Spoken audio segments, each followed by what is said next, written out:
भी हमें तारीख मिली है और जज साहब प्रेजेंट नहीं थे।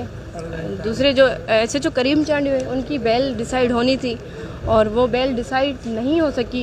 एडिशनल जो सेशन जज साहब थे वो केसेस पुट कर रहे थे, सुन रहे थे, पर SHO करीम चंद के वकील की गैर मौजूदगी की वजह से वो बेल डिसाइड नहीं हो पाई।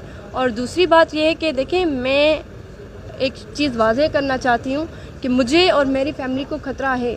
आप देखें, ये सरदार, जागीरदार, वडेरे, ये इनकी प्रैक्टिस रही है शुरू से कि ये हमें थ्रेट करते आए हैं। पर अभी मैं वाज़ेह करना चाहती हूँ कि मुझे और मेरे केस में विटनेसेस को ख़तरा है। अभी इन्होंने एक गैदरिंग कॉल की है मेहर सिटी में और कल वो सब आ रहे हैं, ये सरदार जो जवाबदार हैं मेरे वालिदैन, मेरे बड़ों के केस में।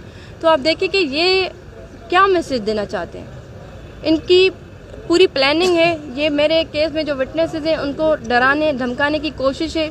उनको ये मैसेज देना है इनकी गैदरिंग का कि आप लोग केस में गवाही ना दें, आप लोग इस केस में ना आएँ आगे। पर मैं चीफ जस्टिस ऑफ पाकिस्तान से, chief justice Sindh high court से और IG सिंध पुलिस से गुजारिश भी करती हूँ। मैंने इन रिटन एप्लीकेशन SSP दादू को दी हुई है, मैंने रिसीव कराई है, जिसमें मैंने वाज़ेह लिखा है कि इस गैदरिंग के क्या नुकसान होंगे और इस गैदरिंग की क्या वजह है।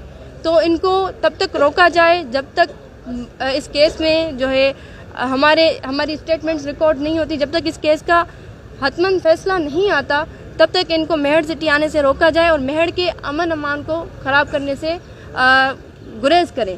क्योंकि ये जो लॉ इन्फोर्समेंट एजेंसीज़ हैं उनका काम है कि हमें तहफ़्फ़ुज़ फराहम करें और ऐसे वाक़यात को रोका जाए। इनका मकसद यही है कि केस में फ़ैसला ना आ सके। आप देखें, डिलेइंग टैक्टिक्स भी इनकी तरफ से हैं और ये लोग हतमन कोशिश कर रहे हैं कि हमारी आवाज़ को दबाएं, हमें चुप कराया जाए। तो मैं ये बताना चाहती हूँ कि कल खुदा न खासा अगर कोई भी वाक़या होता है तो जो मेहर सिटी में इनको बुला रहे हैं वो भी इस चीज़ के ज़िम्मेदार होंगे।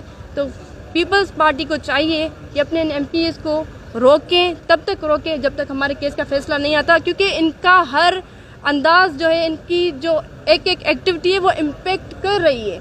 आप देखिए, हर इदारे पे इम्पेक्ट हो रहा है, हर इंसान पे इम्पेक्ट उनका हो रहा है। इनका इतना इन्फ्लुएंस है क्योंकि रूलिंग पार्टी के MPs हैं। तो मैं चाहती हूँ, मेरा एक ही मुतालबा है, मुझे इंसाफ दिया जाए, मुझे तहफ़्फ़ुज़ दिया जाए। मैं कोई और डिमांड नहीं कर रही। मैं इस मुल्क की बेटी हूँ, मैं कहीं बाहर से नहीं आई। तो इस मुल्क के इदारों का काम है कि मुझे तहफ़्फ़ुज़ भी दें और मुझे इंसाफ भी दें। इनकी ये हरकतें सरदारों की वाज़ेह पैगाम दे रही हैं कि शायद हमारा कानून इतना कमज़ोर है, शायद ये कानून को, अदालतों को कुछ नहीं समझते, इसीलिए तो ये इतना खुलेआम घूम रहे हैं। 3 कत्ल करके आज तक वो ज़मानत पे हैं। तो मैं ये सवाल करती हूँ कि मुझे कब इंसाफ मिलेगा। मेरे बड़े ज़ाहिर पाकिस्तानी सिटीज़न थे, तो हर पाकिस्तानी सिटीज़न का उतना ही हक है, उतना ही कानून पे उनका राइट है जितना एक सरदार का, जितना एक वडेरे का। बस मेरी एक ही डिमांड है, मुझे इंसाफ।